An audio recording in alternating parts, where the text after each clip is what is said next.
નમસ્કાર, આપ જોઈ રહ્યા છો ગુજરાત ન્યૂઝ ને. જે પ્રમાણે રાહ જોવાતી હતી 5 રાજ્યોની છે વિધાનસભાની ચૂંટણી થઈને ત્યારબાદ પરિણામો કોના તરફી આવશે, પશ્ચિમ બંગાળ, તામિલનાડુ, કેરળ, આસામ ને પોંડિચેરી, આ 5 રાજ્યોના પરિણામો આખરે આવી ગયા. અને ખાસ તો જે પરિણામો છે, પશ્ચિમ બંગાળમાં ભારતીય જનતા પાર્ટી 190નો આંકડો પાર કર્યો છે, ટીએમસી 97 સુધી અને જે સીપીઆઈએમ છે 2, જ્યારે કોંગ્રેસ 1. આસામની વાત કરીએ તો આસામમાં પણ એનડીએ 99, ઇન્ડિયા 23 અને અધર્સ 4. તમિલનાડુમાં ડીએમકે 70, એઆઈએ ડીએમકે 59 અને કોઈને પણ કલ્પના નહોતી એવું ટીવીકે 105. સાથે જ જો વાત કરીએ આપણે પોંડિચેરીની, તો એમાં તો 30 બેઠકો હતી. એનડીએને 18 મળી છે, ઇન્ડીને 7 મળી છે અને અધર્સને 5 મળી છે. કેરલાની વાત કરીએ તો યુડીએફ જે મેદાન મારે છે ને 100 સીટોનો આંકડો એને પાર કરી લીધો છે. એલડીએફ 34 અને એનડીએને 2 સીટો મળી છે. સવાલ એ છે કે ખાસ બધાની નજર હતી પશ્ચિમ બંગાળ પર, અને પશ્ચિમ બંગાળમાં ઇતિહાસ રચાયો છે. ભારતીય જનતા પાર્ટીનો ભગવો લહેરાઈ ચૂક્યો છે અને અત્યાર સુધીના ટ્રેન્ડમાં ભાજપ તમામ અવરોધોને પાર કરીને બહુમતીના આંકડા સુધી પહોંચી ગયું છે. અને પહેલી વાર એવું કહેવાય છે કે આ ભગવો લહેરાયો છે વર્ષો પછી, અને મા માટીને માનુષ યુગનો ક્યાંક અંત આવ્યો છે. અને પહેલી વાર જ્યારે ભારતીય જનતા પાર્ટીએ પોતાની સત્તા બનાવી છે અને બંગાળે મોદી મેજિક પર મહોર લગાવી છે એવું કહી શકાય. અને આજના ઐતિહાસિક જનાદેશ પર ચર્ચા કરવી છે, ખાસ કરીને અલગ અલગ રાજ્યોના જે પરિણામો આવ્યા છે. પશ્ચિમ બંગાળમાં 15 વર્ષના શાસનના જે પાયા હચમચાવી દીધા છે મમતા બેનર્જીના, અને ખેલા હોબેને બદલે હવે વિકાસને પરિવર્તન પર ત્યાંની જનતાએ ક્યાંક મહોર લગાવી છે. અને વિપક્ષ પાસે આ સુનામીનો કોઈ જવાબ નથી, કારણ કે જે પ્રમાણે એક્ઝિટ પોલ હતા, એક્ઝિટ પોલમાં પણ નો ડાઉટ 2 એક્ઝિટ પોલ એવા હતા કે જેણે 190 અપ ભારતીય જનતા પાર્ટીને સીટો આપી હતી. પરંતુ ઐતિહાસિક પરિણામોને લઈને ચર્ચા કરવી છે. ચર્ચા કરવા માટે મારી સાથે ઉપસ્થિત છે જાણીતા રાજકીય વિશ્લેષક રાજેશ ઠાકર ઉપસ્થિત છે. રાજેશજી, સ્વાગત છે આપનું ગુજરાત ન્યૂઝના ખાસ કાર્યક્રમમાં.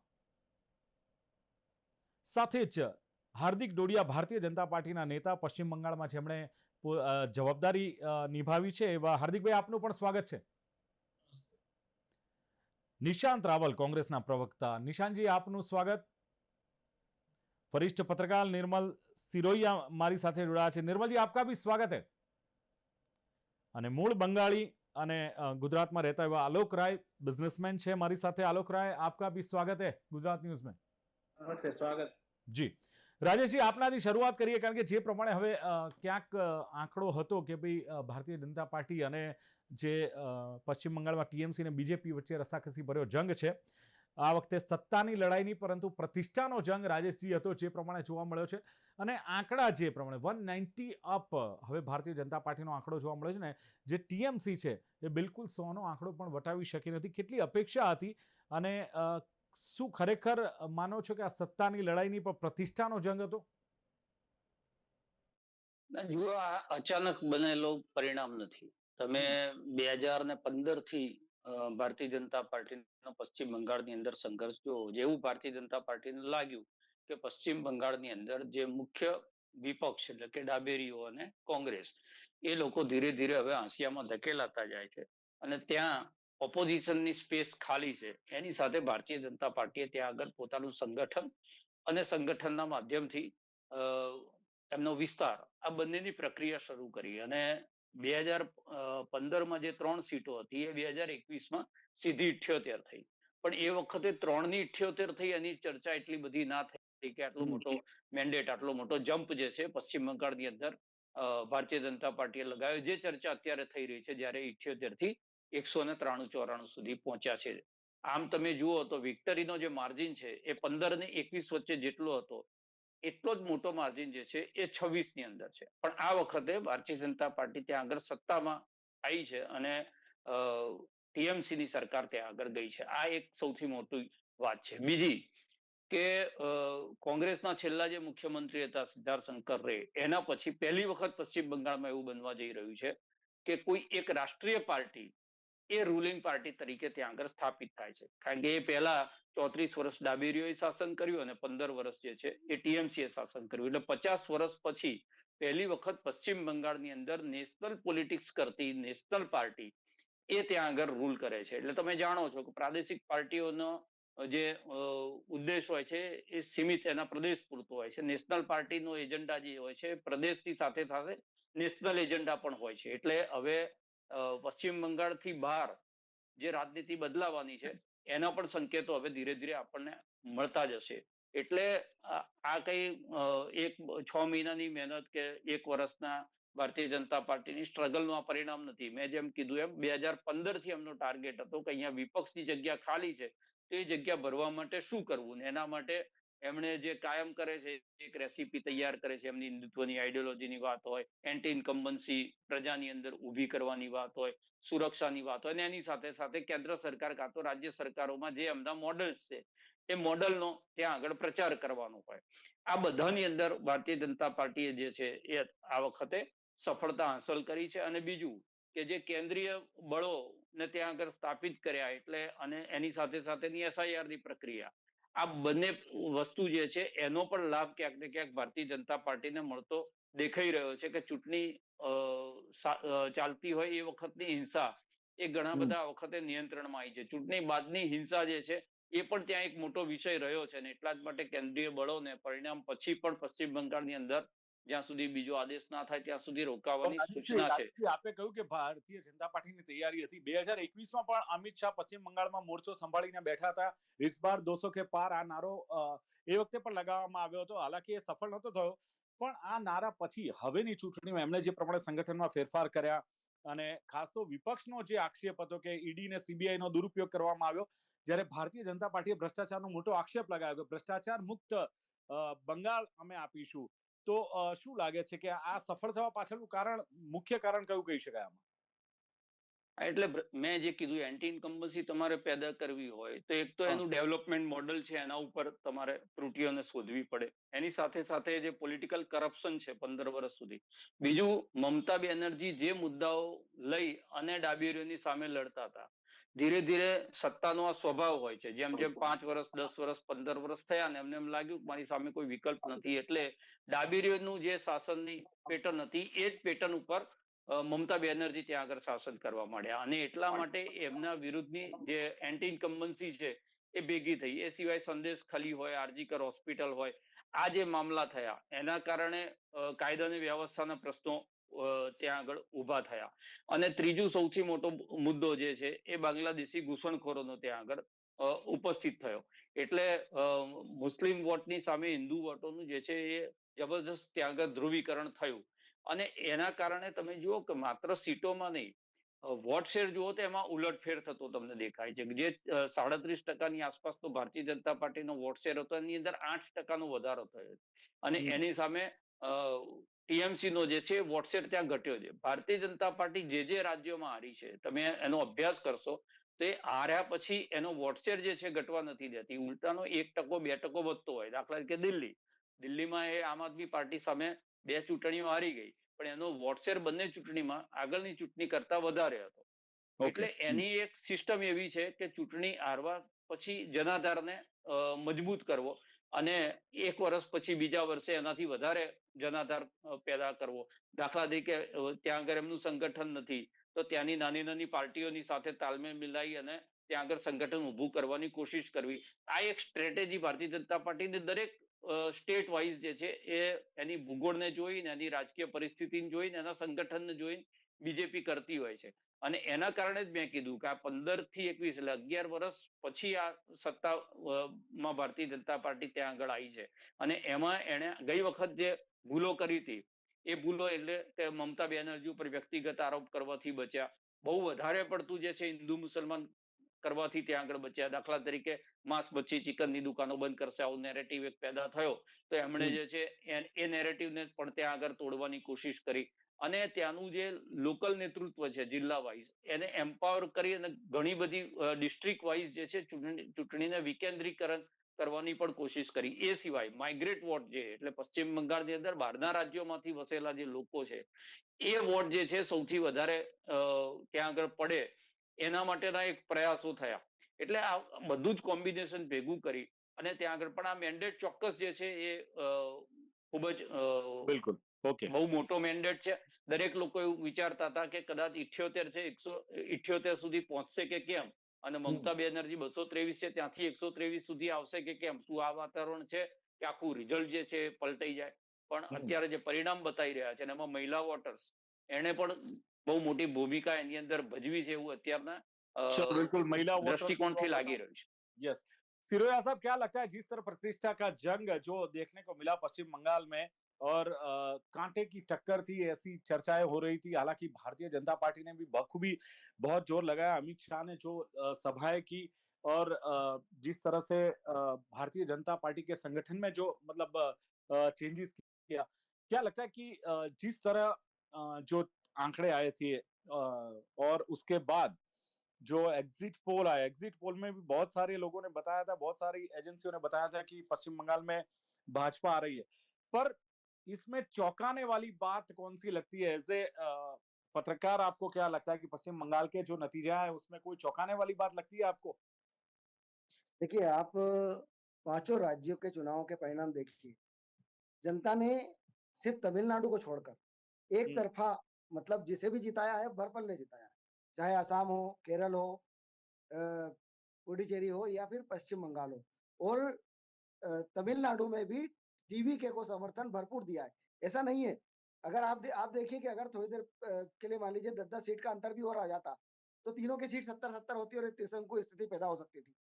लेकिन उन्होंने ऐसा नहीं किया। पश्चिम बंगाल में जो वोट हुआ है, पिछले चुनाव में जब जब जैसा अभी हाल राजेश भाई ने बताया कि 3 से 77 और 77 से आज 200 के करीब। तो 3 से 77 जब आए थे और वहाँ के प्रभारी कैलाश विजयवर्गीय जब पहुंचे थे अमित शाह जी के पास, बहुत बड़े खुश थे कि साहब हम 3 से 77 तक लेके आ गए पार्टी को।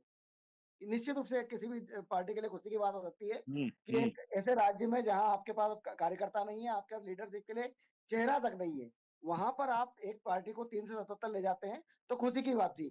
लेकिन अमित शाह ने इस पर खुशी प्रकट नहीं की। उन्होंने कहा बाकी क्यों हारे, यानी एक सवाल खड़ा किया उसी दिन। और वह दिन था और आज का दिन, यानी 5 साल अमित शाह ने संगठन के साथ मिलकर जमीन पर कार्यकर्ता तैयार किए।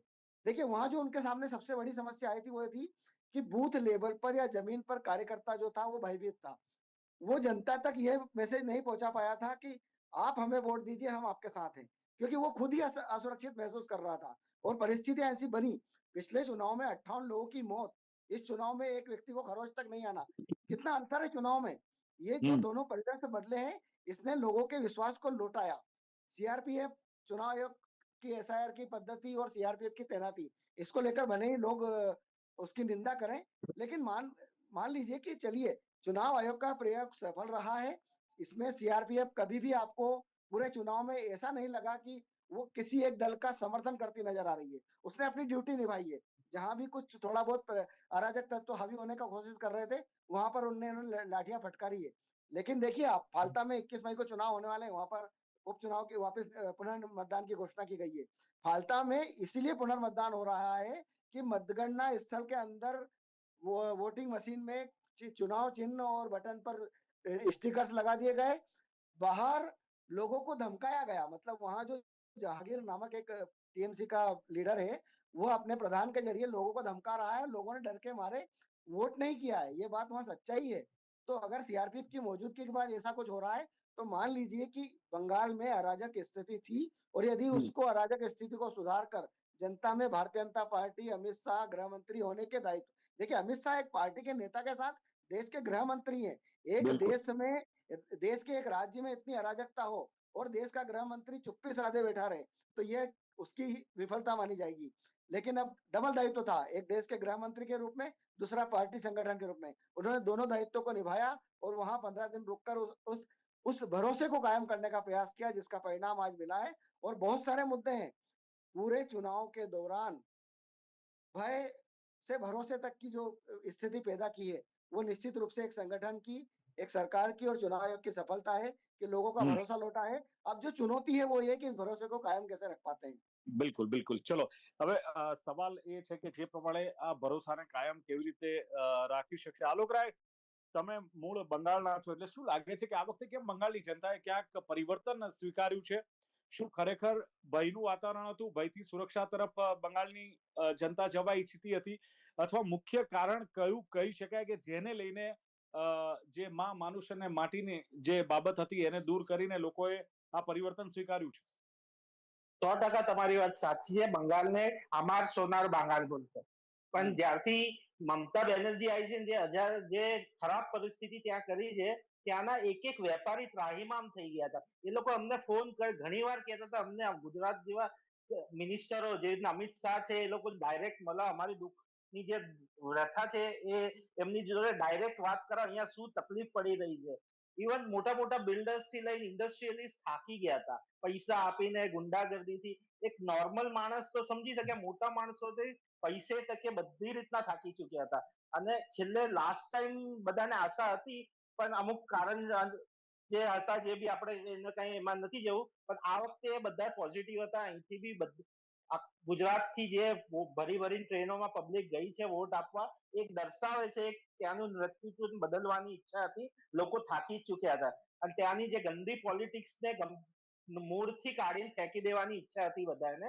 એટલે એ એમાં સફળ થયા. અને અમિત શાહ અને મોદી સાહેબની જે મહેનત રહી છે એમાં, એક નવા, જે રીતના આજે તમે જોયું હશે, એક 10 રૂપિયાની ઝાલમુડીનું એડવર્ટાઇઝિંગ કરીને આજે આખા ઇન્ડિયામાં ઝાલમુડી ફેમસ થઈ ગઈ છે. એવી રીતના માણસ ત્યાંનું એ લોકોનું પોઝિટિવનેસ બહાર કાઢવા માટે એક નવું લહેર દોડે, જેવું ગુજરાતને વિકસિત કર્યું છે, બંગાળને બી વિકસિત કરે, બધાને એવી આશા છે. એટલે એ આશાથી બધાને બીજેપીને બધાએ વોટ કરેલ છે. એટલે શું જે કેન્દ્રીય યોજનાઓ હતી એને મમતા બેનર્જી લાગુ નથી થવા દેતી, હવે કેન્દ્રીય યોજનાનો લાભ બંગાળ વાસીઓને મળશે, આ વાતમાં કેટલું તથ્ય છે? એ સાચી વાત છે. કોઈ જાતનું કોઈ નહીં, એ લોકોના માણસોમાં ડિસ્ટ્રીબ્યુટ થઈ જતા હતા, માણસ સુધી કાંઈ પહોંચતું નતું. પ્લસ લોકલ માણસોને હેરેસમેન્ટ કરે, પોલિટિકલ બેઝ થી બધી રીતના દબાવવા, હપ્તા સાઈડ જે કહીએ હપ્તા ટાઈપ એ લોકો ઉપરથી ઉઘરાવા જતા હતા, જે પહેલા બીજા સ્ટેટમાં થતા હતા એ ટાઈપનું. મારું નામ નથી દેવું, પણ એ રીતના પરિસ્થિતિ આવી ગઈ હતી. એટલે વેપારીઓ કંટાળી ગયા હતા, નોર્મલ માણસો બી થાકી ગયા હતા. અને આ એક પરિવર્તન જરૂરી હતું. મમતાજીનું જે 15 વર્ષ શાસન કર્યું એમાં એ પહેલા જો લોકોને આશા હતી કે મમતા કઈ ચેન્જ લાવશે, પણ એ આખું નેગેટિવ આખું બદલી નાખ્યું. જે હિન્દુ મુસ્લિમનું બધાને ખબર છે, જગ જાહેર છે શું થયું છે. એ વિશેષ એને લઈને જે મોદી સાહેબ ચિંતિત છે, આ બધા લઈને એક નવું જે કેન્દ્રથી જે આખી ઇન્ડિયા વિકસિત થાય છે. અને બંગાળ કેમ નહીં, જેને લોકો પહેલેથી સોનાનું બંગાળ કહેતા હતા, અમાર સોનાર બંગાળ, એ કેમ નહીં? તો અત્યારે એ જ બધા લોકોને આશા છે કે અમારું બંગાળ પહેલા જેવું સોનાનું થાય, અને જે બીજેપી કરશે એટલે પાછું એનું ઓરિજિનલ સ્વરૂપ આવશે. અમને લોકોને ફૂલ આશા છે આની બાબતમાં. અચ્છા, ઈડી, સીબીઆઈ, સરકારી એજન્સીઓનો દુરુપયોગ કરવામાં આવ્યો છે, આવા આક્ષેપ જે ભારતીય જનતા પાર્ટી પર લગાવવામાં આવતા હતા, એમાં લાગે છે કે ખરેખર એનો ક્યાંય દુરુપયોગ થયો અથવા કોઈ હેરાનગતિ થઈ હોય આલોકરાય? ખોટી વસ્તુ એ ખોટી જ છે. હવે એમાં દુરુપયોગ તો સેન્ટ્રલ લેવલ પર એ લોકો તો કામ કરવાના જ હતા. જે ખોટા કામ થયા છે, જે એ લોકો સ્ટેટ ગવર્મેન્ટ તરીકે જે પોલીસ ઉપર ખોટા આક્ષેપ દબાઈને ખોટા કામગીરી વેપારીઓ સાથે થઈ છે, જે અને ઈડી તો એનું કામ કરવાનું છે. જે ઓન રેકોર્ડ જે પૈસાનું આટલું મોટું કૌભાંડો આવ્યા હતા બધી બાંગ્લાદેશથી ના બધા, મારે આમાં મીડિયામાં ચર્ચા નથી કરવી, પણ આ બધી જે ખોટું વસ્તુ એ લોકો પાસે તો આખું ઈડી પાસે તો આખું ડેટા સાથે જ છે. એ તો એનું કામ, ગવર્મેન્ટ એજન્સી તો એની કામ કરવાની જ છે એ રીતના. બરાબર છે. ઓકે નિશાનભાઈ, જે પ્રમાણે હવે કોંગ્રેસની વાત કરીએ તો શું લાગે છે કે કોંગ્રેસ આ જે કોઈ પરિણામ 5 રાજ્યોના આવી રહ્યા છે અથવા આવી ગયા છે, એને લઈને કોંગ્રેસ કઈ રીતે હવે આવનારું ભવિષ્ય કોંગ્રેસનું શું હશે, શું લાગે છે? કોંગ્રેસ શું વિચારી રહી છે?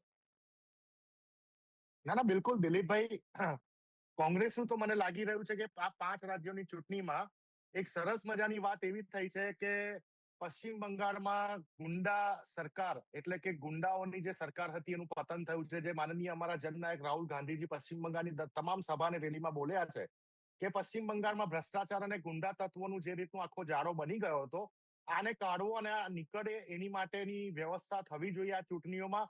અને જનતાને અપીલ પણ કરેલી કે તમે પોતે જે રીતે ટીએમસી ના ભ્રષ્ટાચાર અને ટીએમસી ની ગુંડાગર્દીથી થાકી ગયા છો, પરંતુ એની સામે તમે જો કે જે રીતે ટીએમસી અને ભારતીય જનતા પાર્ટીના માથાફોડો રાજકારણ આપણે જોયું, એક તરફ પશ્ચિમ બંગાળમાં ટીએમસી ની જે સરકાર, મમતા બેનર્જીની સરકાર, ત્યાંની લોકલ પોલીસનો ઉપયોગ કરીને ભારતીય જનતા પાર્ટી અને અમારા જેવી વિરોધ પક્ષમાં બેઠેલી પાર્ટીના કાર્યકર્તાઓને હેરાન કરે. અને બીજી તરફ તમે જો કે ભારતીય જનતા પાર્ટી માનનીય અમિત શાહજીની અગ્રણીમાં આખી બધી સેન્ટ્રલ એજન્સીઝને સેન્ટ્રલ ફોર્સિસને ત્યાં મોકલીને એ જ વાત કરી કે જે ટીએમસી ના કાર્યકર્તાઓ ભાજપના કાર્યકર્તાઓ જોડે કરતા હતા. એટલે કોઈ દૂધે ધોયેલું હોય એવું તો આપણને જોવા ના મળ્યું, પણ કોંગ્રેસની ભૂમિકા એક ચેલેન્જિંગ ભૂમિકા રહી. 294 જગ્યા ઉપર લડવું કોઈના સપોર્ટ વગર, અને એ પણ એવા સમયમાં કે જ્યારે વર્ષોથી કોંગ્રેસનો જનાદેશ ત્યાં ઝીરો થઈ ગયો હોય. ગત ચૂંટણીમાં પણ કોંગ્રેસની એક પણ સીટ ના આવી હોય, વોટશેર પણ નોટા કરતા ઓછો આવ્યો હોય. આવી ચેલેન્જિંગ પોઝિશનમાં એક આવા તાનાશાહ શાસનની સામે લડવું, અને સામે ભારતીય જનતા પાર્ટી જેવા વિરોધ પક્ષ જે મતોનું ધ્રુવીકરણ કરવા નીકળ્યા હોય, એટલે અમારી માટે મોટી ચેલેન્જ હતી. ને અમને ખૂબ જ ખુશી છે કે અમે 2 સીટ ઉપર આજે જીત્યા છે, અને 2 સીટ ઉપર કોંગ્રેસનું ખાતું ખોલ્યું છે. એક જમાનો હતો જ્યારે ભારતીય જનતા પાર્ટીએ પણ 2 સીટથી જ પશ્ચિમ બંગાળમાં શરૂઆત કરી હતી. એટલે મારું કહેવાનું ખૂબ જ નિશ્ચિત છે કે આવનારી 2031ની જ્યારે વિધાનસભાની ચૂંટણી આવશે ત્યારે એવું તમને ચોક્કસ જોવા મળશે કે હવે ભારતીય રાષ્ટ્રીય કોંગ્રેસ અને ભારતીય જનતા પાર્ટી બંનેની સીધી ટક્કર છે પશ્ચિમ બંગાળમાં. વચ્ચે કોઈ પ્રાદેશિક પાર્ટી રહે નહીં એવી સિચ્યુએશનનું નિર્માણ બિલકુલ થવા પણ જઈ સાહેબ, રહ્યું છે. ભારતીય જનતા પાર્ટી તો 3 થી 77 અને 77 થી 190 આ સડસડાટ એનો છે આપણને એક રેશિયો જોવા મળે છે. કોંગ્રેસ પાસે જનતા કેટલી અપેક્ષા રાખે? બીજું, રાહુલ ગાંધી કદાચ કહેતા હોય કે ભાઈ તમારે ભ્રષ્ટાચારને ખતમ કરવાનો છે, ગુંડા તત્વોનું પતન કરવાનું છે, તો ભારતીય જનતા પાર્ટી એમ કહે છે કે અમારા પ્રવક્તા છે રાહુલ ગાંધી, જેનાથી સીધો ફાયદો અમને થાય છે. ભારતીય જનતા પાર્ટીને રાહુલજીના સ્ટેટમેન્ટ ઉપર જે કોઈ પણ રાજકારણ રમવું હોય રમી શકે છે. અમે હેમંતા બિસ્વા શર્માના લક્ષણો અને સંસ્કાર નથી કે લીડર ઓફ એપોઝિશન, જે દેશના જનનાયક અને કેબિનેટ મિનિસ્ટર કહેવાય, એને તું તારા કરીને ગાળો ભાંડવી, એવા સંસ્કાર અમારામાં નથી. એટલે ભારતીય જનતા પાર્ટીને ટીએમસી તરફથી મદદ બિલકુલ મળી હતી, એ વાત તો નિશ્ચિત છે. એ તો અમે સભાઓમાં રાહુલજીએ પણ કીધેલું છે, પ્રિયંકાજીએ પણ કીધેલું છે, ખડગે સાહેબે પણ કીધેલું છે. મારો મેઇન ફોકસ જે રીતે અત્યારે માત્ર ને માત્ર વેસ્ટ બેંગાલ ઉપર ફોકસ કરવામાં આવે છે, એ જ રીતે ભારત દેશનું કેરળમ પણ એ ઇમ્પોર્ટન્ટ રાજ્ય છે. ત્યાં ભણેલો ગણેલો વર્ગ, શિક્ષિત 99% શિક્ષિત લોકો વસે છે. અને એ કેરળમમાં પણ એક દાયકા પછી લેફ્ટનું જે આખું રાજ હતું, એ લેફ્ટનું રાજ તોડીને ખૂબ જ મોટા પ્રમાણમાં કોંગ્રેસ ત્યાં સરકાર બનાવવા જઈ રહી છે સાથી પાર્ટીઓ સાથે. યુડીએફનું અમારું ગઠબંધન, એલડીએફ ને તમાચો મારીને ત્યાં અમે સરકાર બનાવવા જઈ રહ્યા છે. એ પણ ખૂબ જ મોટી વાત કહેવાય, કારણ કે એલડીએફ જે રીતે કેરળમમાં ભ્રષ્ટાચાર અને એક ડરનો માહોલ ઉભો કર્યો તો કેરળમાં આટલું મોટું ફ્લડ આવ્યું ગત વર્ષે, ત્યાં કોઈ પણ પ્રકારની સુવિધા નથી, નાગરિકો ડૂબ્યા. જે વાત આપણે વેસ્ટ બેંગોલમાં કરી રહ્યા છે, એવું જ નેટવર્ક અને એવો જ માહોલ કેરળમમાં પણ બનાવવામાં આવ્યો હતો એલડીએફ દ્વારા, જે અમે કોંગ્રેસ ને અમારી સાથી પાર્ટીઓ આજે તોડ્યો છે. એ પણ અમારી માટે એક મોટી ગર્વની વાત છે. કેરળમ એક ઇમ્પોર્ટન્ટ રાજ્ય, અને સાઉથ ઇન્ડિયામાં તમે જો પર્ટિક્યુલરલી તો મોટા રાજ્યો સાઉથ ઇન્ડિયાના જે કહેવાય કે જે રીતે કર્ણાટક, તેલંગાના, કેરળમ અને આંધ્રામાં ભલે એમના મિત્રની સરકાર હોય, પરંતુ આંધ્રામાં પણ ભારતીય જનતા પાર્ટીનું કોઈ વજૂદ રહ્યું નથી. એવી રીતે કેરળમમાં પણ કોઈ ભારતીય જનતા પાર્ટીનું વજૂદ રહ્યું નથી. They are still struggling actor. જે રીતે અમે સ્ટ્રગલ કરી વેસ્ટ બેંગોલમાં, એવી રીતે ભાજપે સ્ટ્રગલ કરી છે કેરળમમાં. એટલે આ ચૂંટણીમાં એક વાત નિશ્ચિત થઈ છે કે ભારતીય જનતા પાર્ટીનું એક રાજ્ય પ્લસ થયું છે અને કોંગ્રેસનું એક રાજ્ય પ્લસ થયું છે. બાકીના રાજ્યો એઝ ઇટ ઇઝ પોઝિશનમાં. હજી તમિલનાડુનું પિક્ચર હજી સ્પષ્ટ થતું દેખાઈ નથી રહ્યું, કારણ કે હંગ પાર્લામેન્ટનું નિર્માણ થઈ ગયું છે ટીવીકેના કારણે. ટીવીકે એક નવી પાર્ટી, અને વિજય તો ચોખવટ કરેલી હતી કે હું નહીં કોંગ્રેસ સાથે જવું, નહીં ભાજપ સાથે જવું. હવે એમને જે 10-12 સીટો ખૂટી રહી છે સરકાર બનાવવા માટે, એ કોનો સાથ લેશે ને અમે પણ એમને અપ્રોચ કરીશું. એટલે હજી તો તમિલનાડુમાં જોવાનું રહ્યું કે કયા અલાયન્સની સરકાર બને છે.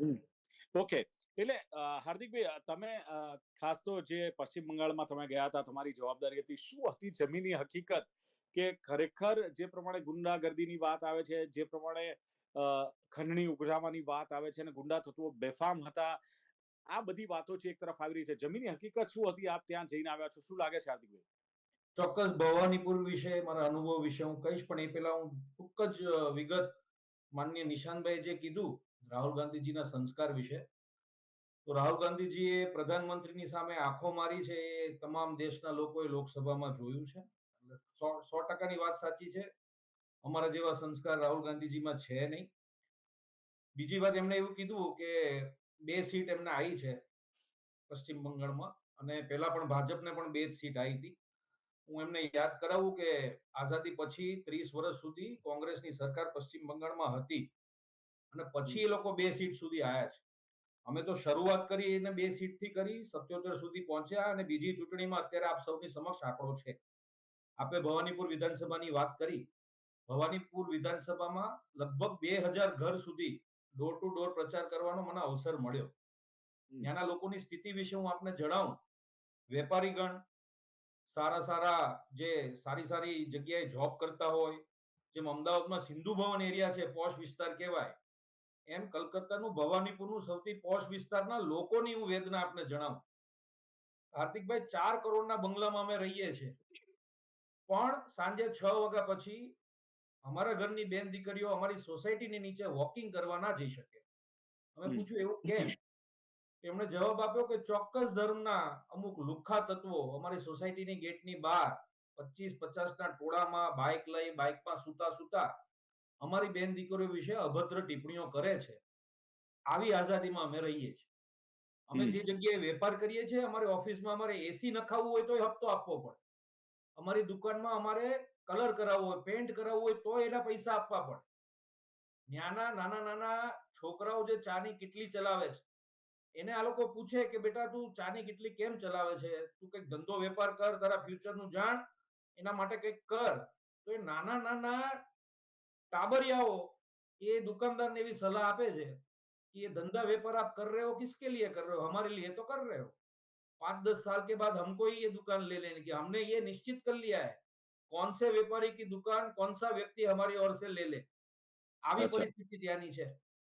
બિલકુલ. તો તમારી સામે ચેલેન્જીસ આવશે આ બધી જ પરિસ્થિતિઓને હેન્ડલ કરવાનો, આ પરિસ્થિતિઓને નાથવાનો, એ બધી ચેલેન્જીસ ખરી. તો તમે સત્તા મેળવી છે, પણ સામે ઘણી બધી જવાબદારીઓ રહેશે હાર્દિકભાઈ. જો રાજકારણમાં છે, રાજકારણમાં ચેલેન્જીસ ને ઓપોર્ચ્યુનિટી સમજવી જોઈએ. લોકોના દિલ જીતવા છે, ગમે તેટલી ચેલેન્જ હશે, લોકોને નિરાશ ભારતીય જનતા પાર્ટી કે એની સરકાર નહીં કરે. અને લોકોને ભારતીય જનતા પાર્ટી અડગ વિશ્વાસ છે, એટલે જ ખોબલે મત આપ્યા છે. ચેલેન્જીસ આવવાના, એના માટે નિષ્ઠાપૂર્વક વિથ એફર્ટ, સાચી દિશા સાથે અને ઈચ્છા શક્તિ સાથે ભારતીય જનતા પાર્ટી કામ કરશે. ચલો, બિલકુલ. એટલે આવનારા દિવસોમાં જે પ્રમાણે અત્યારના પરિણામ આવ્યા છે, અને ખાસ કરીને પશ્ચિમ બંગાળમાં ભારતીય જનતા પાર્ટીની જવાબદારી વધશે. અને બીજું કે બંગાળના લોકોની જે માનસિકતા છે, આ માનસિકતામાં જે બદલાવ આવ્યો છે, અથવા તો માનસિકતા બદલવાની પણ છે, એ પણ એક પડકાર ભારતીય જનતા પાર્ટી માટે રહેશે. બ્રેક લઈશું. બ્રેક બાદ ફરી એકવાર આ ચર્ચાને આપણે આગળ વધારીએ.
બ્રેક બાદ સ્વાગત છે આપનું. અને ખાસ બંગાળની ખાડીમાં એક પરિવર્તનનું મોજું ઉછળ્યું છે. 15 વર્ષના શાસનના જે પાયા હતા એ આખરે હચમચી ગયા છે.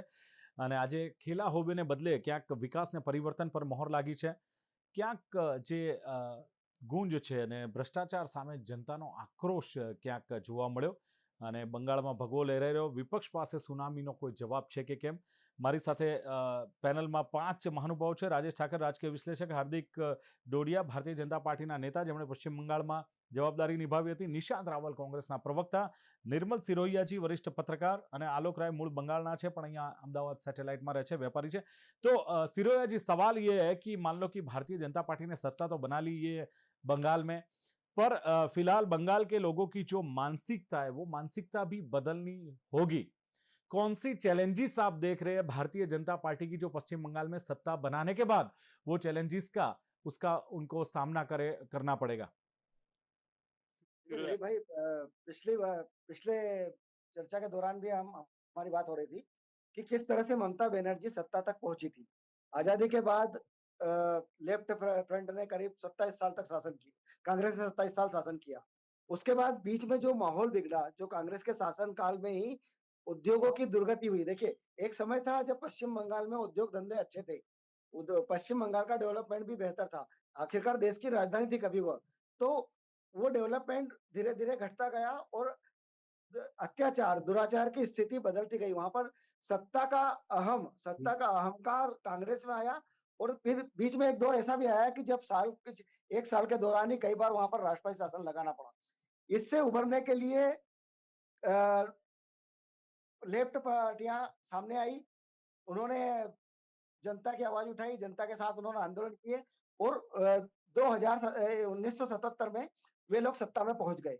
जब वे सत्ता में पहुंचे तो सत्ता के साथ पहुंचने के साथ साथ उन्होंने जो विसंगतियां आई थी राजनीति की, जो सत्ता की जो विसंगतियां थी, उन्हें नहीं छोड़ा। ये एक उनकी गलती रही और वो बढ़ते जब से नंदीग्राम, सिंगूर और अन्य जगहों पर पहुंची, या महिलाओं पर अत्याचार के मुद्दे पर, महिलाओं पर अत्याचार का मुद्दा इतना गंभीर था कि एक मूक बधिर युवती के साथ रेप होता है, वो गर्भवती हो जाती है और ममता बनर्जी उसे लेकर सचिवालय में जाती है। वहां ममता बनर्जी की बात नहीं सुनी जाती है, एफआईआर तक नहीं लिखी जाती और बताया जाता है कि ममता बनर्जी को बुरी तरह घसीटकर सचिवालय से बाहर फेंका गया था। तब ममता बनर्जी ने प्रण किया था कि वो इस अत्याचारी सत्ता को बदलेगी। तब ममता बनर्जी कांग्रेस की सदस्य थी और कांग्रेसी कार्यकर्ता के रूप में लड़ा लड़ी थी। आपको यही बता दूं कि उस समय ममता बनर्जी के साथ भारतीय जनता पार्टी भी साथ थी। भारतीय जनता पार्टी के समर्थन थे। ममता बनर्जी अपनी बात सत्ता के खिलाफ बहुत वजनदार तरीके से रख पा रही थी। वहां का किसान आंदोलन हो या महिलाओं पर अत्याचार का मामला हो, जो भी था, या उद्योगों के सिमटने का मामला था, ये सब मुद्दे लेकर ममता बनर्जी जब आई तो ममता बनर्जी को समर्थन मिलना चालू हुआ 2006 से और 2011 आते आते लेफ्ट का पूरी तरह से वहां से विदाई हो गई और ममता बनर्जी बहरी अच्छे बहुमत से, जिस तरह से आज भारतीय जनता पार्टी 190 से अधिक सीटों पर जीत कर आ रही है, उसी तरह ममता बनर्जी भी 185 सीट जीतकर वहां पर सत्ता में आई थी। ममता बनर्जी का कार्यकाल तो बहुत अच्छा रहा, लेकिन उसके बाद ममता बनर्जी को जो सत्ता की विसंगतियां मिली थी, जो ममता बनर्जी के साथ कार्यकर्ता थे और ममता बनर्जी का आंतरिक विरोध कांग्रेस के साथ, इसके चलते उन्होंने अपनी तृणमूल कांग्रेस बनाई और लेकिन उन्होंने तृणमूल कांग्रेस तो बना ली, लेकिन कार्यकर्ता तो वही थे। कार्यकर्ता कोई नए थोड़ी आए, कार्यकर्ता कांग्रेस या उनके साथ जुड़े हुए लोग ही थे, या लेफ्ट के वो कार्यकर्ता जिन्होंने सत्ता की भागीदारी, जिनके लिए आवश्यकता होती है, या ऐसे लोग। देखिए, सत्ता के साथ लोगों के मत बदलते हैं। अभी भी ऐसा होगा कि जिनको जिनको समाज में अराजकता फैलानी है, जिन्हें समाज में अपना वर्चस्व कायम रखना है, वो लोग इस सत्ता के साथ भी जुड़ेंगे। तो ये जो सत्ता की विसंगतियां होती है, इन्हें कैसे नियंत्रित किया जाए, अगर ये सीखना है तो उत्तर प्रदेश से सीखना चाहिए।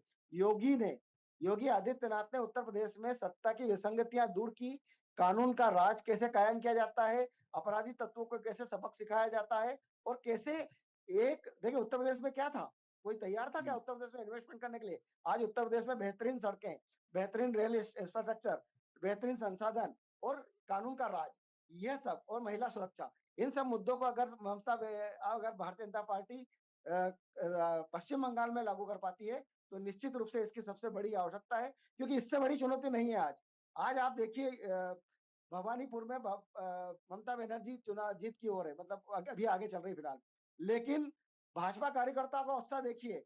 जिस ममता बनर्जी के बंगले के आसपास तो दूर, भवानीपुर में कोई नारेबाजी नहीं कर सकते थे, वहां आज ममता बनर्जी के घर के आगे जय श्री राम के नारे लगा रहे हैं। मुझे जय श्री राम के नारे से आपत्ति नहीं है, लेकिन यह विसंगतियां हैं, इन्हें दूर करना होगा। देखिए, धार्मिक नारे लगाने के लिए अपने सभी के पास आस्थालय है, धर्मालय है, लेकिन इन सब पे नियंत्रित करना पड़ेगा। अगर ये नियंत्रित नहीं हो पाया तो ये विसंगतियां जो आएगी, ये भारतीय जनता पार्टी के लिए सबसे बड़ी चुनौती बनेगी। इसलिए उन्हें अपने कार्यकर्ताओं को संयमित रखना होगा और सत्ता की विसंगतियों को दूर करने के साथ अच्छा शासन देने का प्रयास करना पड़ेगा, तभी पश्चिम बंगाल की जी। दशा और दिशा दोनों बदलेगी। ચલો બિલકુલ રાજેશભાઈ, જે પ્રમાણે વાત કરી રહ્યા છે કે આ 5 રાજ્યોના જે પરિણામ છે અને ખાસ કરીને પશ્ચિમ બંગાળ, તામિલનાડુ, આસામ, કેરળ અને પુડુચેરીના આગળની જે રાજનીતિ છે અથવા રાષ્ટ્રીય રાજનીતિ છે એની એક દિશા નક્કી કરશે એવું લાગે છે. શું લાગે છે આ પરિણામો પરથી રાષ્ટ્રીય રાજનીતિની કઈ દિશા આપ જોઈ રહ્યા છો, કઈ તરફ આ રાષ્ટ્રીય રાજનીતિ જઈ રહી છે? ના, ચોક્કસ જો આ ચૂંટણીમાં પણ સત્તાનું પુનરાવર્તન પશ્ચિમ બંગાળમાં થતું તો મમતા બેનર્જીનું કદ એ વિપક્ષી નેતાઓની અંદર મોટું થતું એ સ્વાભાવિક છે. અને એમનો જે મહત્વાકાંક્ષા છે આપણે જાણીએ છીએ, જે 2024માં પણ આપણે જોઈ શકતા હતા, એ એમના ભત્રીજાને કે સેકન્ડ નેતૃત્વને પશ્ચિમ બંગાળ સોંપી રાષ્ટ્રીય રાજનીતિની અંદર આવે અને એક ત્રીજો ફ્રન્ટ કે જે કોંગ્રેસ સાથે જવામાં ખચકાટ અનુભવે છે એવા તમામ પક્ષોની સાથે ત્રીજો ફ્રન્ટ બનાવવાની કવાયત પાછી એમાં શરૂ થાય. એટલે ભારતીય જનતા પાર્ટી સામે રાષ્ટ્રીય રાજનીતિમાં પણ એક સબળ નેતૃત્વ બનીને મમતા બેનર્જી ઉભા થાય તો એની પણ ચેલેન્જ જો આ ચૂંટણીમાં એ જીતત તો આવવાની હતી. બીજું એક વસ્તુ એ છે કે ભારતીય જનતા પાર્ટી હવે લગભગ 21 રાજ્યોમાં સત્તામાં હતી. આ એક રાજ્ય બીજું એની અંદર ઉમેરાય છે. એટલે 16માં મુખ્યમંત્રી ભારતીય જનતા પાર્ટીના પોતાના અને એ સિવાય 6 મુખ્યમંત્રી એ ગઠબંધનની સરકારના ભારતીય જનતા પાર્ટીની પાસે રહ્યા. એટલે આખા દેશની અંદર રાષ્ટ્રીય પાર્ટી તરીકે જો કોઈ મજબૂત પાર્ટી બની હોય, જે પહેલા એ સ્થિતિમાં કોંગ્રેસ હતી કે ગુજરાતથી લઈ આસામ અને કાશ્મીરથી લઈ કન્યાકુમારી સુધી તમામ રાજ્યોની અંદર કોંગ્રેસની સત્તા, એમનું સંગઠન બધું મજબૂત હતું. હવે એ પરિસ્થિતિ ભારતીય જનતા પાર્ટીએ હસ્તગત કરી લીધી છે. હવે ટુ પાર્ટી પોલિટિક્સ રહ્યું છે ક્યાં? તો એ ગુજરાતમાં રહ્યું છે. એમાં આમ આદમી પાર્ટીએ ધીરે ધીરે ફાચર મારવાની શરૂ કરી છે. એ સિવાય મધ્યપ્રદેશ, રાજસ્થાન, દિલ્હીની અંદર પણ સ્થિતિ એવી છે કે હવે કોંગ્રેસ જે છે મુખ્ય વિપક્ષની ભૂમિકામાં નથી, ઉત્તર પ્રદેશમાં નથી, બિહારમાં નથી, મહારાષ્ટ્રમાં નથી. એટલે હવે એમની પાસે વિપક્ષની ભૂમિકા માટેના રાજ્યો પણ ધીરે ધીરે ઓછા થતા ગયા છે. એટલે નેશનલ પાર્ટીઓની જે સામસામે ફાઇટ થાય રાષ્ટ્રીય ચૂંટણીઓની અંદર, એમાં પણ હવે બહુ સીમિત જગ્યાઓ છે કે જ્યાં એ સીધી હરીફાઈ હોય. એ સિવાય કોઈક ને કોઈક કાં તો ગઠબંધન ને કાં તો પ્રાદેશિક પાર્ટી સામે ભારતીય જનતા પાર્ટીએ લડવાનું છે. અને જ્યાં જ્યાં પ્રાદેશિક નેતૃત્વ ખતમ થઈ અને ભારતીય જનતા પાર્ટી સત્તામાં આવે ત્યાં આગળ ભારતીય જનતા પાર્ટી એક એવી પ્રકારની પોલિસી કરે છે કે જ્યાં પણ એ સત્તામાં આવ્યા પછી 10 વર્ષ 15 વર્ષ સુધી એમનું સત્તામાંથી શાસન અટતું નથી. એટલે નેશનલ પોલિટિક્સમાં જે ચેલેન્જીસ હતી એ ચેલેન્જીસને ઓછું કરવાનું આ કામ કર્યું છે. હા, હજી સાઉથ ગેટની અંદર ભારતીય જનતા પાર્ટીને જે છે એ ધારી સફળતા મળી રહી નથી. એ પ્રયત્ન કરે છે પણ ત્યાં એમણે કર્ણાટકમાં જે છે એક વખતે ગઠબંધનની સરકાર બનાવી, સરકાર તૂટી પણ વિપક્ષની ભૂમિકામાં ધીરે રહીને છે. ઓરિસ્સાની અંદર જે છે એમણે પોતાનું રાજેશભાઈ, આ તો ભાજપની વાત કરી, માધ્યમથી કર્યું છે. કોંગ્રેસની વાત કરીએ અને જે પ્રમાણે કેરલામાં જે યુડીએફ ગઠબંધનને જે સફળતા મળી છે, કોંગ્રેસ માટે કેટલી સંજીવની કહી શકાય અથવા કેટલી ખાસ બાબત આ કોંગ્રેસ માટે કહી શકાય? એટલે કોંગ્રેસે જો જ્યાં ભારતીય જનતા પાર્ટીની સામે મુકાબલો નથી ત્યાં કોંગ્રેસ સફળ થઈ છે. અને કેરળની અંદર તમે જુઓ તો એ ડાબેરી અને કોંગ્રેસની વચ્ચેની ફાઇટ હતી ને કોંગ્રેસ જીત્યા. ભારતીય જનતા પાર્ટી તમિલનાડુ, તો તમિલનાડુમાં ભારતીય જનતા પાર્ટી ત્યાં છે જ નહીં. એટલે પ્રાદેશિક પાર્ટીઓની વચ્ચે હું એ જ સમજાવવાની કોશિશ કરું કે જ્યાં ભારતીય જનતા પાર્ટીની સામે કાં તો પ્રાદેશિક પાર્ટી કાં તો નેશનલ પાર્ટી છે ત્યાં ભારતીય જનતા પાર્ટીને ફાયદો થાય છે. જ્યાં પ્રાદેશિક પાર્ટીઓના બળાબળ માપવાના હોય ત્યાં જે છે લડાઈ જે છે પ્રાદેશિક સ્તરે ખતમ થઈ જાય છે. પણ કેરળમાં તમે જુઓ તો એક સંસદ સભ્ય લાવો, પછી આ વખતની ચૂંટણીની અંદર પણ એમણે મહેનત કરીને એમ થયું કે અમારા વોટશેર ત્યાં આગળ વધે. જ્યાં કશું નથી ને ત્યાં વોટશેર પર ભારતીય જનતા પાર્ટી કામ કરે. ચોક્કસ કોંગ્રેસ જે છે એને બહુ જ મોટો મેન્ડેટ કેરળની અંદર મળ્યો છે. હવે કેરળમાં છે કે કર્ણાટકમાં છે, જે પણ તમે રાજ્યમાં હોય ત્યાંનું જે શાસનનું મોડલ છે, મોડલ લઈ અને એનો વિસ્તાર થવો જોઈએ, જે ભારતીય જનતા પાર્ટી કરે છે. દાખલા તરીકે ગુજરાતમાં સત્તામાં હતી તો ગુજરાત મોડલ જે છે એ લઈ અને દેશના બીજા ખૂણાઓમાં ગઈ અને એક મોડલ આપ્યું કે ભાઈ અમારી વિચારધારાની સાથે સાથે અમારું વહીવટી જે ક્ષમતા છે આ છે.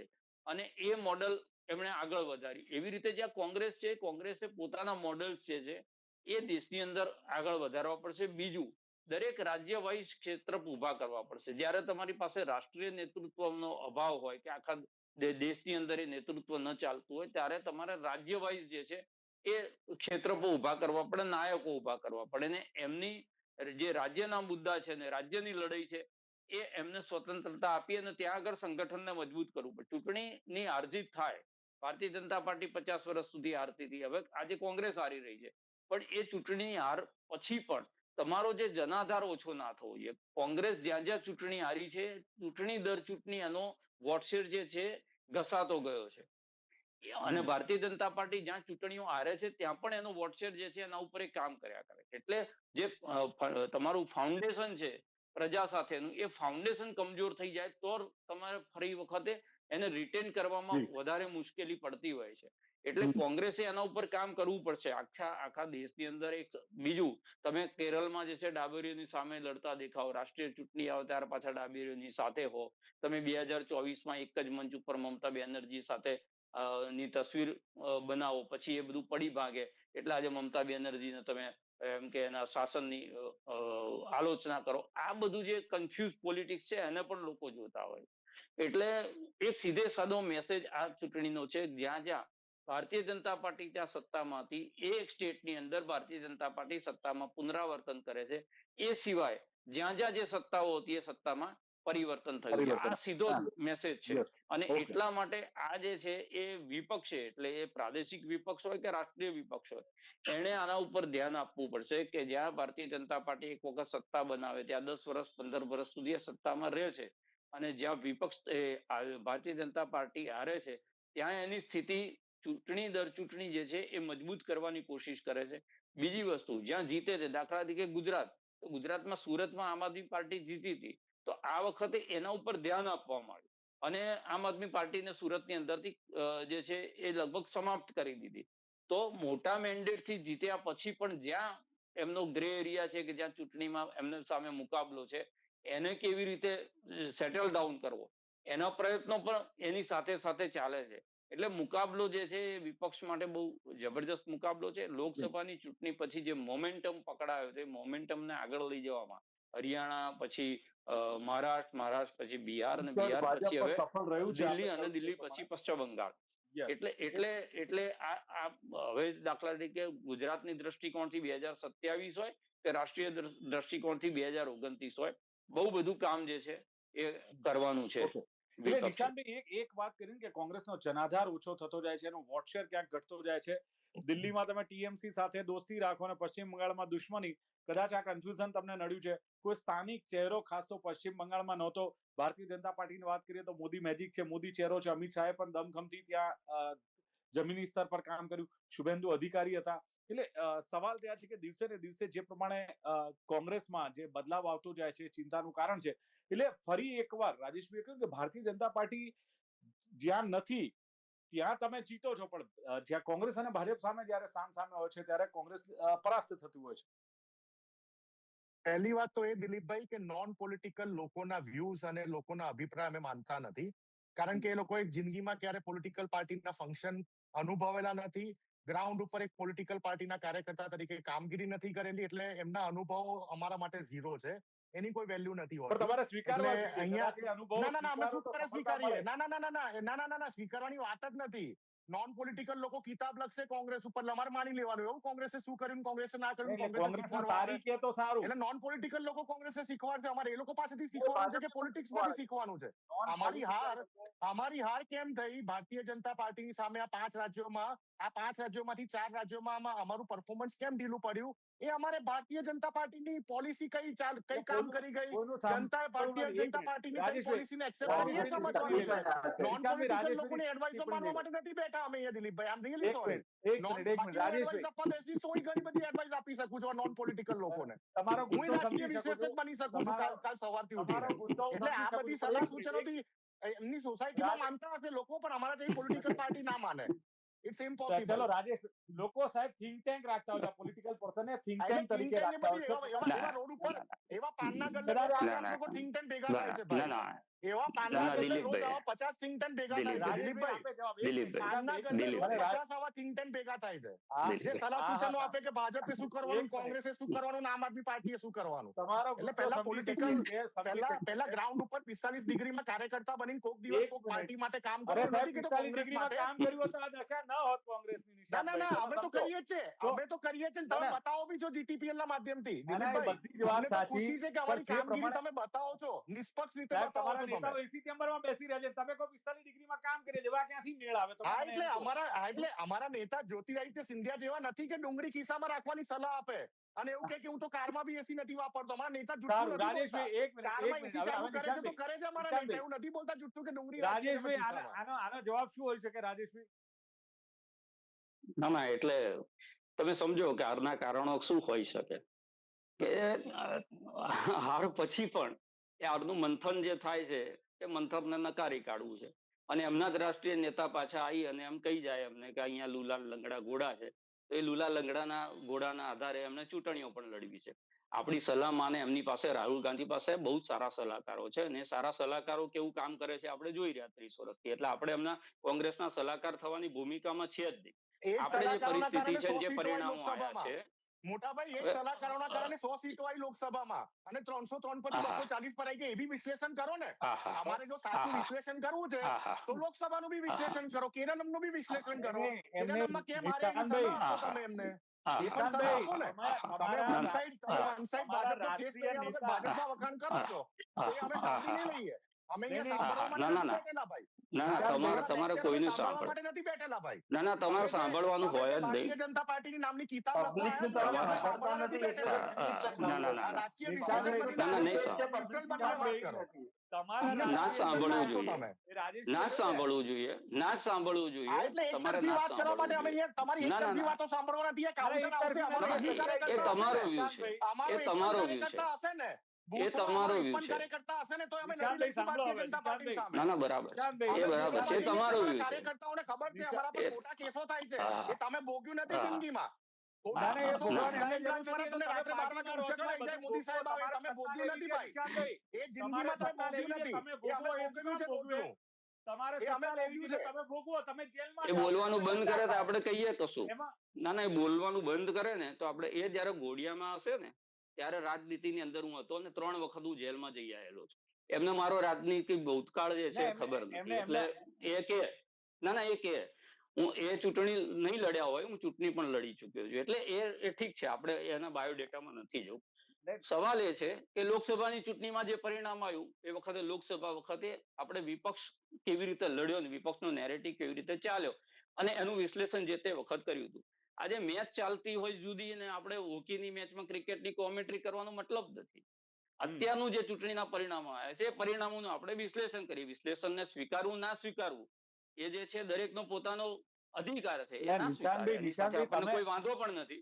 જી, આપણને નિશાંતભાઈ, વાંધો પણ તમે- નથી. તમે નિશાંતભાઈ, તમારા રાષ્ટ્રીય નેતાની લુલા ને લંગડા ને રેસના ઘોડા ને લગ્નના ઘોડાની વાતો કરી જાય, એ અલગ ન પડે, પાર્ટીની આ દશા થાય, તો આપણે પછી આપણે વિચારવાનું, આપણે મનોમંથન કરવાનું છે ને, એમાં કોઈનો વાંક નથી. સમજો તમે. દિલીપભાઈ, મારી વાત ખૂબ જ સ્પષ્ટ છે. મારા આના પહેલાના સ્લોટમાં આ ભાઈએ પોતાના ઉપર તીરો લઈ લીધા. એ એમનો વાંક છે, હું કોઈનું નામ નતો બોલ્યો. હું ખાલી એવું બોલ્યો હતો કે બિન રાજકીય લોકો રાષ્ટ્રીય ના, એમાં પાર્ટીઓને અત્યારે આ સલાહ સૂચન ડિબેટમાં તો આપે નહીં. બિન રાજકીય લોકો છે વાત કોણ? કરી. બરાબર. હવે પેનલમાં છે કોણ બિન તમારા રાજકીય? હવે તમારા સવાલ અહીંયા બેઠેલા તમારા સિવાય બીજા 2 પણ બિન રાજકીય છે. હું એ જ અચ્છા, કહું છું. દિલીપભાઈ, ના, પણ મારી તમારા કોમેન્ટ્રી સવાલનો જવાબ મારી કોમેન્ટ્રીમાં દિલીપભાઈ, ઇન્ટરપ્ટ તમારા કરીને સવાલનો તમે જવાબ કીધું આપો. છે. બીજા કોઈની દિલીપભાઈ, કોમેન્ટ્રીમાં ઇન્ટરપ્ટ કરીને દિલીપભાઈ, કીધું નહોતું. તમારા ના, મારો એટલે વારો- હું- મારો ટર્ન આવ્યો મને ત્યારે એવું હું લાગે. બોલ્યો છું. મારો ના, ટર્ન આવ્યો તમારા ત્યારે ટર્નમાં હું નથી બોલ્યો બોલ્યા છું. તમે મારા ટર્નમાં ટર્નમાં નથી બોલ્યો. બોલ્યા. દિલીપભાઈ, મારા એ ટર્નમાં તમારી બોલ્યો છું કે આદત નથી નથી. બોલ્યો? હા, ને એટલી મારા ટર્નમાં વિવેકશીલતા બોલ્યો છું કે તમારી નથી આદત બોલ્યો? નથી. બિન રાજકીય શબ્દ મારા ઠીક છે. ટર્નમાં બોલ્યો છું કે ઠીક નથી છે. બોલ્યો? પણ નિશાંતભાઈ, ઠીક છે, ટાર્ગેટ ઠીક તમે છે. ન કરી ઠીક છે. શકો. એ ટાર્ગેટ ઠીક છે, તમે કરી શકો, શકો. તમારી નિશાંતભાઈ. વાત હા. તમે કરી શકો. દિલીપભાઈ, ના, દિલીપભાઈ, ના, એમને જો અધિકાર એક છે, વાત એમને બોલવા દો. દિલીપભાઈ, એક વાત તમને કહું. કોંગ્રેસને ગાળો આપવી એ એક ફેશન બની ગઈ છે ભારત દેશમાં. અરે એટલે સાહેબ, એનાથી અમને ટેન્શન નથી. કોંગ્રેસે રહ્યો આ સવાલ- મનોમંથન કરવાની જરૂર છે. તમે ઉપરથી ના, સામે વાળાને મનોમંથન બોલો. બિલકુલ તમારી સલાહ સૂચન સરાખો તમે પર તો છે કાલ ઉઠીને દિલીપભાઈ. અમને મનોમંથન પત્રકારોને આ રીતે કરીશું. દબડાવશો કે અને તમે તો મનોમંથન આ ધમકીની ભાષામાં વાત સાંભળો કરશો. તો ખરા. નહીં, તમે તો દિલીપભાઈ, કાલ સાંભળો ઉઠીને તો ખરા. પત્રકારોને કહેશો જે છે અરીસો છે. જુઓ નિશાંતભાઈ, તમારા કહેવાથી ના, કોઈ ફરક પત્રકારોને પડશે નહીં. કહેવાનું જ ના હોય. પત્રકારોને તો ગ્રાઉન્ડ રિયાલિટી ખબર હોય. પત્રકારો ના, 45 ના, ડિગ્રી ના, તમે ટેમ્પરેચરમાં તો જતા કાલ હોય છે ઉઠીને અમને આ રેલીઓમાં, કહેશો. આ સભાઓમાં. ground reality ની જ વાત થઈ રહી છે. પત્રકારો ચલો, પત્રકારો સમય 45 બહુ થઈ ગયો ડિગ્રીમાં છે. જતા હોય છે શોર્ટમાં. ગ્રાઉન્ડ રિપોર્ટ લેવા માટે. હા, ઓકે. એટલે સવાલ આપણે જે અલગ અલગ ચર્ચાઓ આપણે જે પ્રમાણે કરી રહ્યા છે, એટલે શું માનવું છે આલોક રાય કે ખાસ હવે બંગાળમાં કયા પ્રકારની ચેલેન્જીસ આપણે જોઈ રહ્યા છીએ અને કોંગ્રેસની સ્વીકૃતિ બંગાળમાં કેમ નથી, એનું કારણ શું છે આલોક રાય? અત્યારે જેવી રીતના હમણાં વાત કરી એ કોઈ દિવસ માણસનું સાંભળતા જ નથી કોંગ્રેસ વાળા. તમે અત્યારે જોઈ લીધી એની ચર્ચા. અને ભાજપની જે સિટીમાં સ્ટેટમાં જે રાજકીય જે દિલીપભાઈ, ખરું અને કર્યું હો. તમે બંગાળ- પેનલ બહુ સરસ ચૂઝ કરી છે દિલીપભાઈ. તમારો તમને લાગશે, અભિનંદન. લાગશે, તમને લાગશે. જે હકીકત એને સાંભળવી તો પડશે ને. જે હકીકત બોલો, બોલો છે આલોક રાય. કહેવાનું હોય છે. આમાં જો બંગાળ એવી જગ્યા છે જે પહેલેથી સેલ્ફ ઓરિએન્ટેડ ને એજ્યુકેટેડ લોકોને બધી જ્યાંથી મોટા મોટા હસ્તીઓ આવ્યા છે, ત્યાં આગળ ઇન્ફ્રાસ્ટ્રક્ચર હતું પણ બધું ખતમ કરવામાં આવ્યું છે. બસ એને દિશા અને માર્ગ આપવાનું છે, સારું નેતૃત્વ જોઈએ છે અને સારા કામગીરીનું પ્લેટફોર્મ જોઈએ છે. એકવાર પ્લેટફોર્મ ચાલુ થઈ જશે તો કામગીરી ક્યાંય અટકશે નહીં, મને એટલો વિશ્વાસ છે. અને કોંગ્રેસનું તો અત્યારે ક્યાંય હવે ઇન્ડિયામાં મને નહીં લાગતું ક્યાં સ્વીકારવામાં આવશે હવે.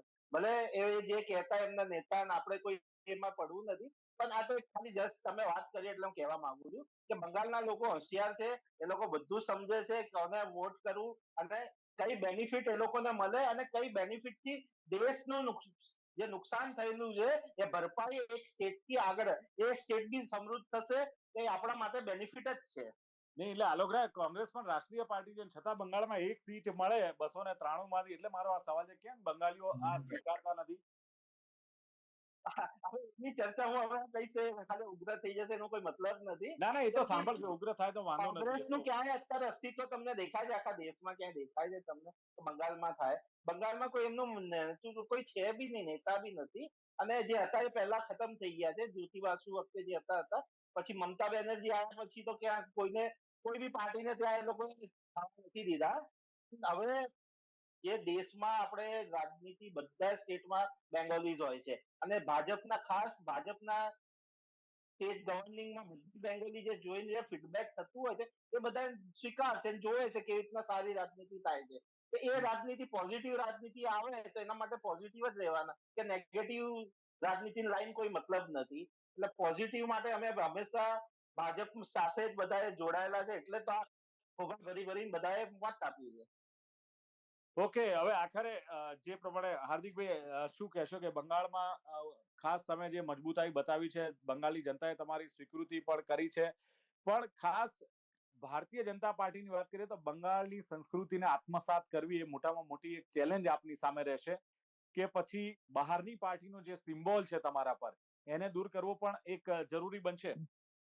દિલીપભાઈ, સોરી ટુ ઇન્ટરપ્ટ યુ, મારે બીજે કમિટમેન્ટ છે 5 વાગ્યાનું, એટલે મારે જવું પડશે. I am really sorry for that. હવે કોંગ્રેસ વિશે નહીં બોલે, હું બંગાળ વિશે. ના, મારે કમિટમેન્ટ છે. અરે બોલે 1 કલાક બોલે, આવા તો રોજ 50 લોકોને અમે ફોન પર વાત કરીએ છીએ. એનીવે મારે જવું પડશે. સોરી દિલીપભાઈ. ચલો, તમારી સહન શક્તિને અમે બિરદાવીએ તમે છીએ. જોઈ લીધું. બીજા 50 ને બોલાવજો. કોંગ્રેસ પહોંચી વળશે, બીજા 50 ને બોલાવજો. કશો વાંધો નહીં નિશાન, બીજા 50. દાદા કશો વાંધો નહીં, તમારો બળાપો દેખાય છે આમાં, તમે જે બોલો છો એમાં. જી, પહેલા તો હું રાજેશભાઈને, નિર્મલજીને અને આલોકજીને એવું કહેવા માંગુ છું કે અમે ભારતીય જનતા પાર્ટીના સંસ્કારોને વરેલા લોકો છીએ, એટલે તમારી સલાહ સૂચન સર આંખો પર રાખીશું. જ્યાં પણ અમને લાગશે ત્યાં તમારી વાતમાંથી શીખવાનો પ્રયત્ન કરશું અને તમારા કોઈ પણ એક ઇનપુટને પણ બહુ જ ભયંકર ઇનપુટ સમજીને એમાં કામ પણ કરવાની અમારી તૈયારી છે. કીધું એમ કે ત્યાંના લોકોના જે નેચર છે, ત્યાંનું કલ્ચરલ જે એસ્પિરેશન્સ, બંગાળનું છે ને, અમે જ્યારે નાના હતા ત્યારે વાંચતા કે West Bengal is known for its own cultural aspirations, એના ફ્રીડમ ઓફ એક્સપ્રેશન માટે જાણીતું છે, એને પોતાની એક વ્યૂ પોઈન્ટ હોય છે. તો આ વસ્તુને બંગાળનો દરેક કાર્યકર્તા, ત્યાંનો દરેક નેતા સમજે છે. ઘણા બધા નેતાઓ બંગાળના છે, એ બંગાળના લોકોને સમજીને આગળના દિવસોમાં કામ કરવા માંગે છે. બહુ જ પ્યોર ઇન્ટેન્શન સાથે ભારતીય જનતા પાર્ટીનો કાર્યકર હોય કે નેતા હોય, એ ભારતીય જનતા પાર્ટીના દરેક કેડરમાં એક સંસ્કાર છે કે લોકોની સાથે રહીને એમના જે પણ એસ્પિરેશન્સ છે એને પૂરા કરવાનો પૂરતો પ્રયાસ ભારતીય જનતા પાર્ટી. એટલે આ સફળતાનું એક રહસ્ય પણ કહી શકાય, પરંતુ જે પ્રમાણે વાત છે કે મોટાભાગના રાજ્યોમાં જે 5માંથી ભારતીય જનતા પાર્ટીને બહુમતી મળી છે, પશ્ચિમ બંગાળમાં 3 સીટોમાંથી 77 અને 77 માંથી જ્યારે 190 ઉપર ભારતીય જનતા પાર્ટી પહોંચી છે. ગ્રાઉન્ડ લેવલે અમિત શાહે ખૂબ કામ કર્યું છે, જે પ્રમાણે પેનલિસ્ટોએ કહ્યું, સંગઠનને મજબૂત કર્યું છે અને નેતા નહીં પણ ગૃહમંત્રી પણ હતા ભારતીય જનતા નેતાની સાથે. 2 જવાબદારી નિભાવી છે. પશ્ચિમ બંગાળમાં ગુંડાગર્દી, ફંડ ઉઘરાવીને દાદાગીરીની જે વાત ખાસ કરીને હાર્દિક ડોડિયાએ કરી છે, એને માત આપી છે. અને બીજી વસ્તુ કે પશ્ચિમ બંગાળમાં ભ્રષ્ટાચારનું અને ગુંડા તત્વોનું પતન થયું છે, એમ પણ જે ખાસ વાત કરવામાં આવી છે. એવા જે આલોક રાયે પણ કરી, જે મૂળ પશ્ચિમ બંગાળના છે, એમણે કહ્યું કે ગુંડા તત્વો હતું, ભ્રષ્ટાચાર હતું, વેપાર કરવો પણ મુશ્કેલ હતો, પણ ક્યાંક પતન થયું છે. ને કેરળમાં જે લેફ્ટનું જે કહેવાય કે એક પતન થઈને યુડીએફ ગઠબંધન કોંગ્રેસ સરકાર બનાવવા જઈ રહી છે, કોંગ્રેસ માટે પણ એક સારી નિશાની છે. ચર્ચાનું સમાપન કરીએ છીએ. રાજેશ ઠાકર, હાર્દિક ડોડિયા, નિશાંત રાવલ, નિર્મલ સિરોયા, આલોક રાય બધા જ જોડાયા. ખૂબ ખૂબ આભાર. Thank you very much. Thank you. આભાર. જી. તો દર્શક મિત્રો, ગુજરાત ન્યૂઝમાં આથી ચર્ચા ખાસ 5 રાજ્યોના ચૂંટણીના પરિણામોને લઈને. ફરી મળીશું એક નવી ચર્ચા સાથે. આપ જોતા રહો ગુજરાત ન્યૂઝ. નમસ્કાર.